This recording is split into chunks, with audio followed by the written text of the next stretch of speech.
the law of refinement.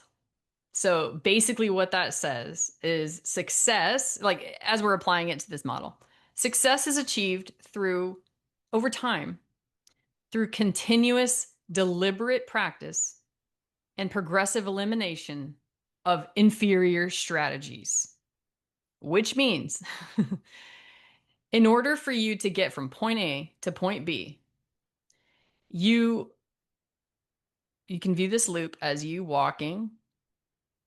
Here's point A and here's point B. You're walking along this loop. And along this loop, you're going to find things that are in the way, like blockades, blocks. So if you think about it, if you have like a dream or something that you're trying to achieve, you don't really know your blocks until you're walking the path. So like as I was like, fuck it, Keith, let's just do the workshop already. Like, let's just put a date so we have to do it. Which is actually part of one of my loops that I have. I always have to like put a bunch of pressure on myself to like get shit done. Um, it's like works wonders for procrastinators. But like I was like, let's just do it. And so through that process, I was like, oh my God, there's so many things in the way. I'm like, oh God, I have to create like a whole nother platform and like I have to create a name for this. And like I literally redid this workshop like 3 different times. The PowerPoint. So it was a lot of trial and error, but that's literally the only way that you'll know what's in between point A and point B is by walking that path.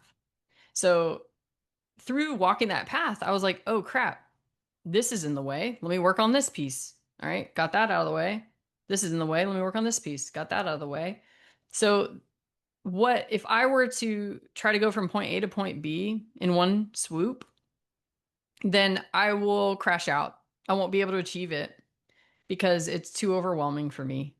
Um, and that would be my inferior strategy of like, all right, let's put all this, put like a really condensed timeline so that I'm forced to perform. And guess what?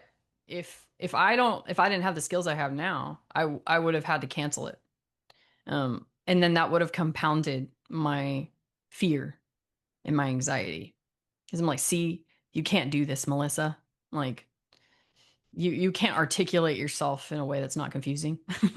That's like my biggest issue.